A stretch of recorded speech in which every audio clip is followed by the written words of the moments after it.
하나님의 말씀은 이사야 23장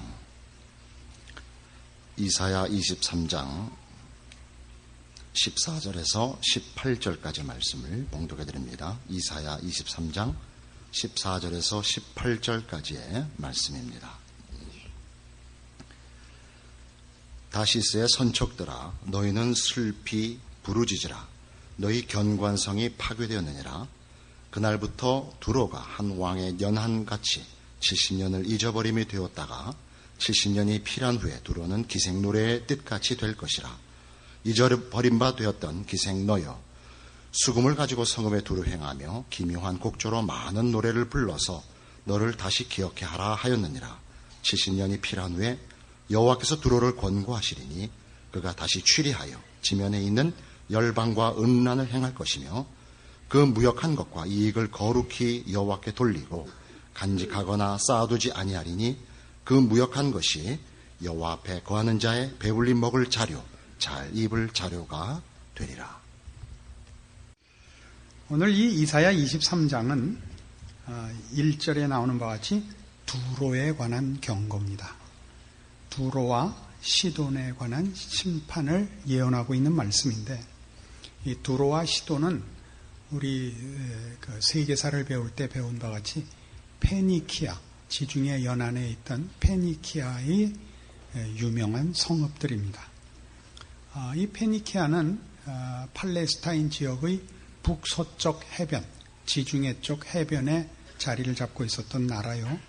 그 나라의 유명한 두 성읍입니다. 두로와 시돈이. 그런데 여기 나오는 다시스의 선척, 23장 1절, 다시스의 선척들아 너희는 슬피 부르짖을지어다. 이 다시스는 요나 선지자가 하나님의 명령을 피해서 도망갈 때 다시스로 가려고 했다라는 표현에서 유명합니다. 그래서 이 다시스를 어떤 이들은 스페인에 있는 어떤 항구라고도 주장을 하고, 대부분은 정확히 어딘지 모른다라는 것이 학자들의 공통된 의견입니다. 지중해에 있던 아마 번창했던 항구 도시일 것이라고만 생각을 합니다. 그래서 여기 나오는 다시스의 선척은 아마 그런 무역에 있어서 큰 몫을 차지하는 부유하고 호화로운 경제 상태를 나타내는 그런 선단들이었던 것 같습니다. 오늘 보시면 이 두로와 시돈이 멸망을 해서 70년간 그 포로로 있다가 이스라엘같이 이렇게 풀려나는 것까지 여기 예언이 되어 있습니다. 15절 보시면 그날부터 두로가 한 왕의 연한같이 70년을 잊어버림이 되었다가 70년이 필한 후에 두로는 기생노래의 뜻같이 될 것이라. 잊어버린 바 되었던 기생노여, 수금을 가지고 성읍에 두루 행하며 기묘한 곡조로 많은 노래를 불러서 너를 다시 기억하라. 그래서 이제 70년 포로 멸망의 그 후유증을 겪다가 그리고 다시 잠깐 회복될 것이라고 합니다만, 그러나 원래 너는 기생이었고 그때도 너희가 회복될 때 기생같이 굴어서 회복할 것이다, 이렇게 되어 있습니다. 기생이란 기생 그러면 그렇게 뜻이 아주 나쁘게 좀 잘 안 들릴지 모르겠습니다만, 기생충 그러면 정신이 번쩍 나죠. 그렇게 살 것이라 그럽니다.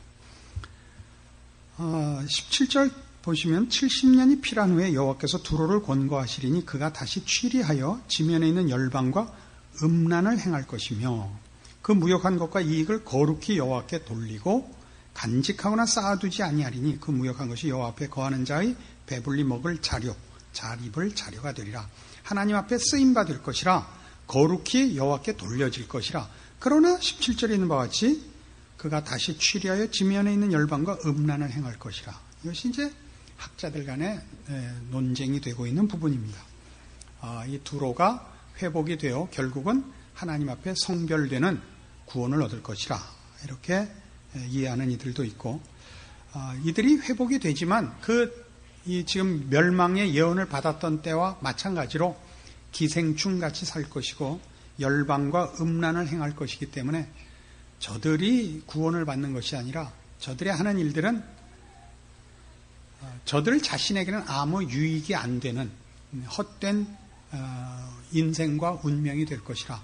그러나 하나님은 저들을 쓰시기는 하실 것이라. 이렇게도 봅니다. 저는 이 후자를 택하는데 이 후자로 택하는 것이 자연스러워 보입니다. 저들은 회복되고 또 다시 그 부흥할 것입니다마는 그 부흥은 다만 세상적인 눈으로 볼 때의 부흥이고 하나님 앞에 저들이 마음의 회복을 하는, 회개를 하여 하나님과의 관계가 회복되는 그런 부흥은 아닐 것이라고 봅니다.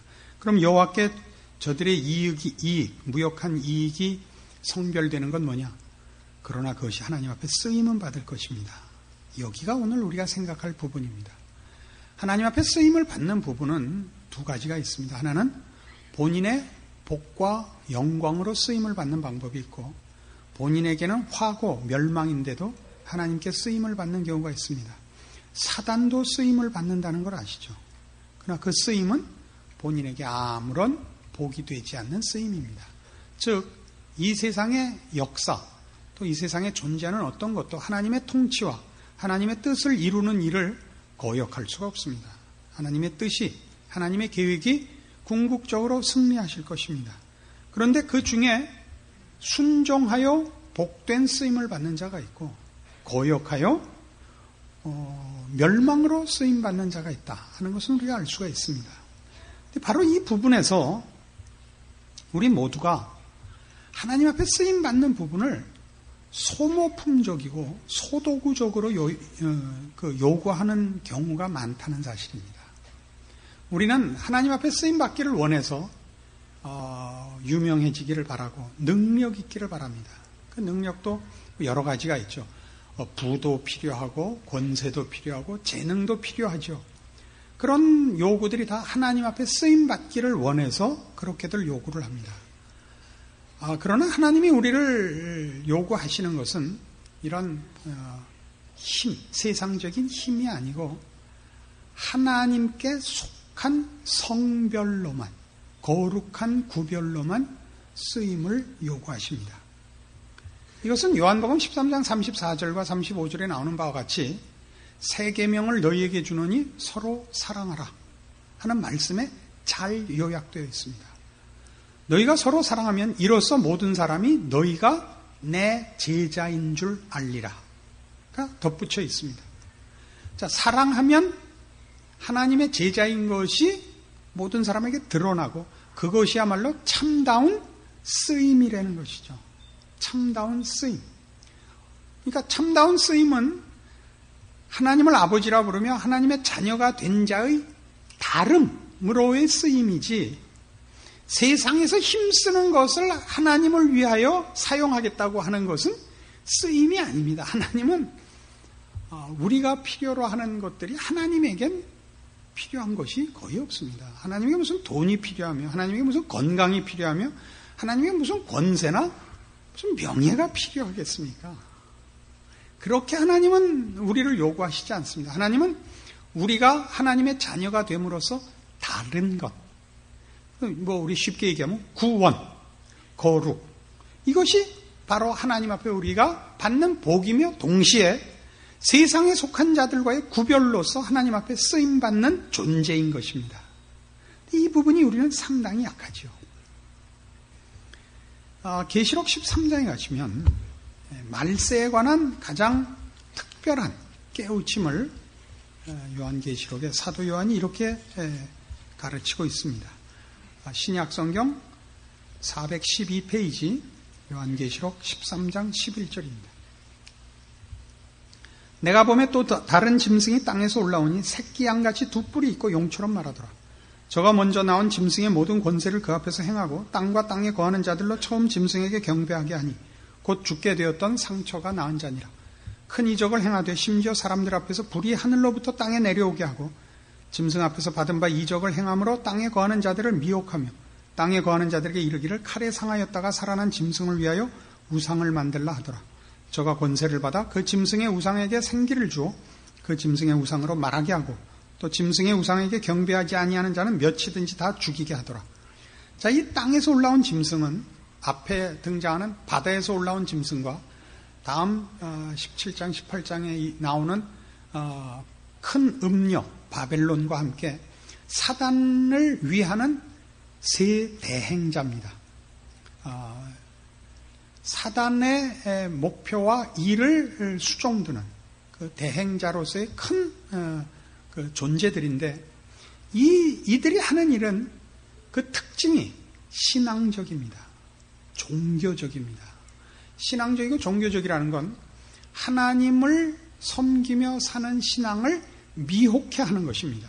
그것이 여기 나오는 이 11절에 있는 땅에서 올라온 짐승이 새끼 양같이 두 뿔이 있고 용처럼 말하더라 했습니다.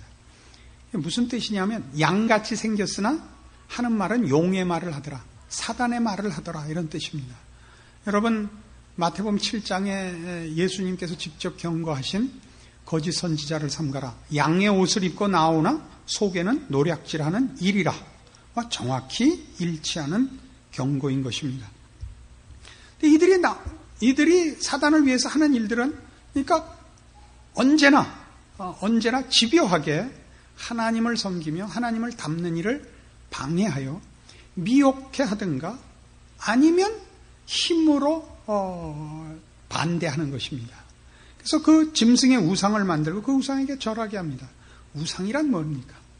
그 우상으로 형상화된 것은 외적 형상뿐만 아니라 내적 이미지가 거기 투영되어 있는 것입니다. 짐승의 우상이라는 결국 짐승의 마음, 짐승의 속성을 각인시키는 행위입니다. 우상에게 절하라는 것은. 우리가 하나님을 아버지라 부르는 것은 하나님의 형상을 우리 마음에 각인하는 것입니다.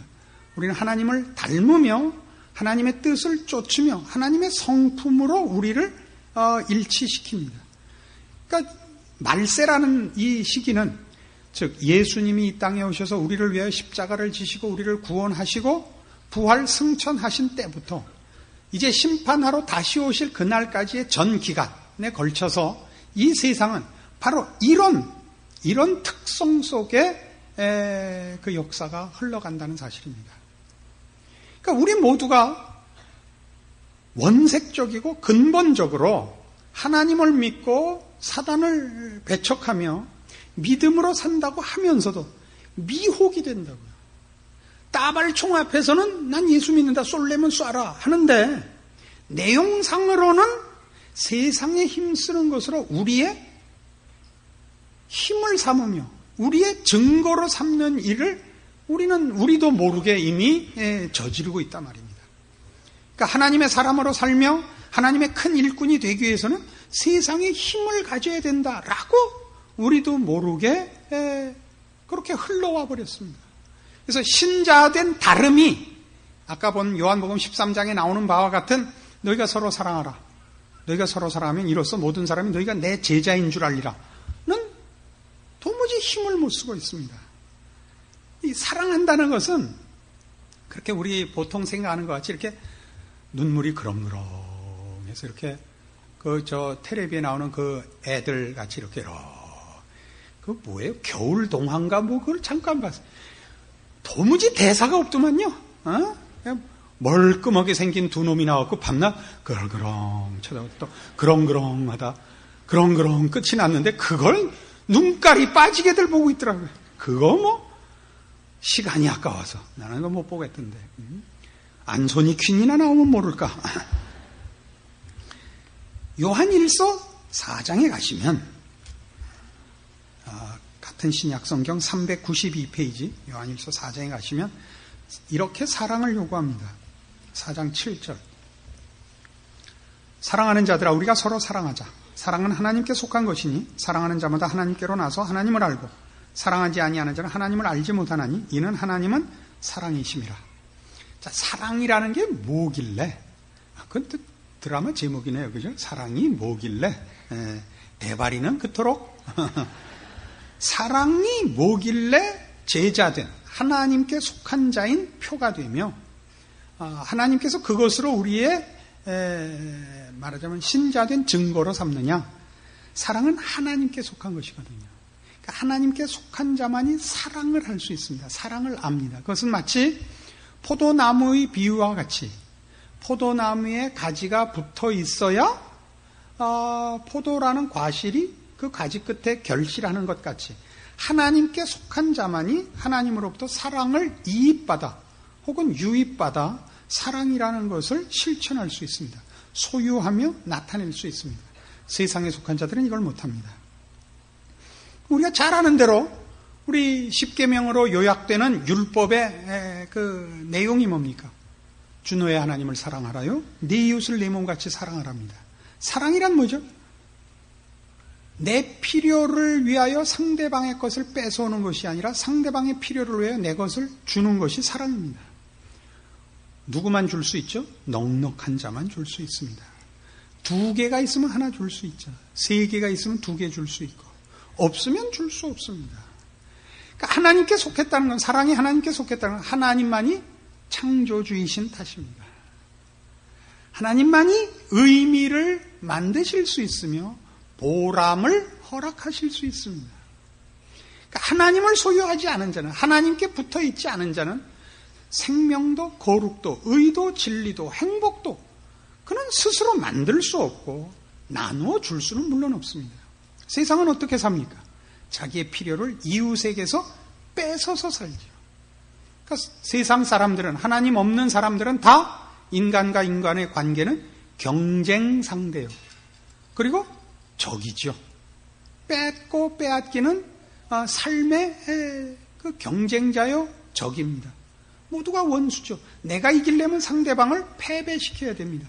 그러나 하나님께 속한 우리만은 다릅니다. 우리의 승리는 우리의 가진 것의 넉넉함에 있습니다. 우리가 가진 바 넉넉한 것이 얼마나 많은 자에게 혜택을 주느냐로 우리가 가진 것의 진가가 증명이 됩니다. 오늘날 한국교회를 보십시오. 한국교회 왜 이렇게 머리를 싸매고 노조 투쟁하는 것 같이 신앙생활을 가르쳤는지 모르겠어요. 선교를 하고 땅끝까지 가는 거 다 좋은데 왜 이렇게 무슨 돌관 작업을 하는 것 같고 저 김일성 하에 저 노동자들이 그 천삽 뜨고 허리 한 번 펴기 같이 그렇게 치달리는지 모르겠어요. 그렇지 않아요. 사랑이란 그렇게 치열 그런 것들이 아니라 훨씬 더 고급한 품격과 이런 땐 갑자기 제가 이런 실력이 너무 없구나 그런 자각을 합니다. 뭐 좀 더 좋은 어휘가 없을까요? 그런 무슨 멋있는 그 인간의 참다운 모습이 하나님 안에서만 나타난다는 사실을 아시겠습니까? 그것이 신자된 참다운 자기 확인이요, 책임이요, 쓰임입니다. 이것으로 쓰이지 못하면 다른 것으로는 쓰일 수가 없습니다. 여러분이 가진 재주로 쓰임받지 않습니다. 마태복음 5장에 가시면요, 지금까지 한 이런 얘기들을 이런 식으로 이미 예수님께서 가르치셨죠. 마태복음 5장 43절입니다. 또 네 이웃을 사랑하고 네 원수를 미워하라 하였다는 것을 너희가 들었으나 나는 너희에게 이르노니 너희 원수를 사랑하며 너희를 핍박하는 자를 위하여 기도하라. 자, 이웃을 사랑하라. 내 원수를 미워하라. 아니다. 원수 사랑하고 너를 핍박하는 자를 위해 기도하랍니다. 이같이 한즉 하늘에 계신 너희 아버지의 아들이 되리랍니다. 그러니까 하나님의 자녀가 된 표의 가장 중요한 핵심은 넉넉함입니다. 다른 말로 관용, 아량 이렇게 얘기할 수 있죠. 관용, 아량, 가진 자, 강한 자의 여유에서만 나오는 것입니다. 이같이 한즉 하늘에 계신 너희 아버지의 아들이 되는데 어떤 아버지시길래 이는 하나님이 그 해를 악인과 선인에게 비추게 하시며 비를 의로운 자와 불의한 자에게 내려오십니다. 해와 비를 왜 악당과 선한 사람에게 다 줄 수 있는지 아세요? 하나님만 이걸 하실 수 있거든요. 해를 주시며 비를 주시는 건 하나님만 합니다. 악당하고 하나님이 비와 해를 서로 뺏기고의 싸움을 하시질 않습니다.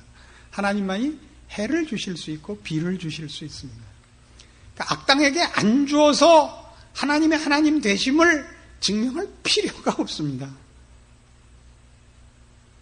알아듣는 거예요? 못 알아듣는 거예요? 이 장소를 바꿨더니 머리귀가 콱 준 것 같아요. 신자된 가장 중요한 특성이 뭐냐? 여유라니까요. 여유. 어떤 여유? 가진 자의 여유. 무엇을 가진 자? 의와 진리와 거룩과 생명을 가진 자의 여유입니다. 이것은 세상이 우리한테 달라 그러지도 않아요. 그리고 아무리 뺏어가도 고갈되지 않습니다. 안 그렇습니까?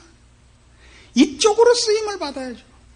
그러니까 여러분은 재능을 가지고 소모품이 되려고 그러지 마시고 여러분 자신이 하나님의 구원과 뜻하심의 대상이라는 가장 중요한 시각에서 여러분의 쓰임을 확인하셔야 됩니다. 여러분이 하나님의 자녀라는 이름과 그 존재로서 쓰임받는 것입니다. 그것은 그것 자체로 이미 복이며 받은 복으로서의 확인이며 나누어 줌입니다. 이렇게 나오죠. 46절. 너희가 너희를 사랑하는 자를 사랑하면 무슨 상이 있으리요? 세리도 이같이 아니하느냐? 또 너희가 너희 형제에게만 무난하면 남보다 더하는 것이 무엇이냐? 이방인들도 이같이 아니하느냐? 이방인이란 건 뭐예요? 하나님 없는 자. 포도나무 없는 그냥 혼자 돌아다니는 저 바람에 나는 겨 같고 썩은 나무까지 또 그건 한다고요. 우린 다르죠. 우린 이방인이 아닙니다. 우리는 아버지를 소유하고 있습니다. 이 아버지로부터 뭘 받는 겁니까? 여러분, 사랑을 받는 겁니다. 그 사랑 속에 뭐가 있습니까? 의와 진리와 거룩이 있습니다. 그 하나님의 자녀된 표가 안 나타난다고요. 왜 그렇다고요? 두로와 시돈 같이 돼 있는 거예요. 가져서 쓰임을 받겠다고 생각하고 가져서 확인을 하려고 그래요. 내가 가진 것은 내가 너와 다르기 때문에 하나님이 주신 복이다. 그냥 하고 싶은 말대로 다 해야 되는데 사실은 이 부분에서 여러분이 상상하시기려고 하고 여러분에게 주어진 것, 우리만 가지고 있는 것. 그래서 우리가 책임져야 하고 확인해야 하고 승리해야 하는 것들에 대해 확인하셔야 됩니다. 그러므로 하늘에 계신 너희 아버지의 온전하심과 같이 너희도 온전하라 이겁니다. 어떤 온전하심? 그의 넉넉하심을 보십시오. 없어질 것으로 우리의 목표를 삼지 않으며 소원을 삼지 않으며 그것으로 자기를 확인하지 않는 우리 온전하신 하나님의 자녀된 것으로 감사하며 감격하며 나누며 결실하는 우리가 되어야 할 것입니다. 이것이 두로와 시돈의 멸망으로서 우리에게 주는 교훈입니다. 여러분 모두가 아수르가 되지 말자, 바벨론이 되지 말자, 그럼 금방 이해하실 겁니다. 두로와 시돈이 되지 말자. 그러면 갸우뚱할 수 있죠. 그죠? 그러나 우리는 사실 두로와 시돈 쪽에 훨씬 많이 접근해 있고 부러워하고 있고 욕심내고 있습니다. 우리에게 주어진 복의 진정한 내용들은 놓치고 있고 우리의 책임들을 놓치고 있고 사실은 자랑할 필요도 없고 욕심낼 필요도 없고 이래도 좋고 저래도 좋은 것을 가지고는 우리는 너무 많이 우리의 믿음의 시험을 받고 있습니다. 여러분 각자의 처지를 무엇으로 점검하여 확인하는가? 무엇을 기준하여 감사해야 하는가? 말씀으로 돌아와 보시면 하나님이 여러분에게 아끼신 것이 없고 여러분의 기도에 응답하시지 않은 것이 없다는 걸 확인하실 것입니다. 이 자랑과 감사가 여러분의 남은 여생을 인도하게 되기를 바랍니다. 기도하십시다. 하나님 아버지 은혜를 감사합니다. 하나님께서 우리로 하여금 그 자녀 되게 하시고 우리가 감히 하나님을 아버지라 부르게 하셨습니다. 아버지께서 그 자녀에게 무엇을 아끼시겠습니까? 우리 하나님께서 우리에게 온 세상과 영원한 세상을 주셨습니다. 우리에게 허락하신 하나님의 자녀된 특권으로 이제 우리는 이 땅에 살되 천국에 속한 자이며 하나님의 백성으로서의 부요함과 권세를 지닌 자입니다. 우리가 할 일은 하나님의 자녀된 자리를 지키는 것이지 헛된 것으로 세상과 싸우는 것 아닙니다.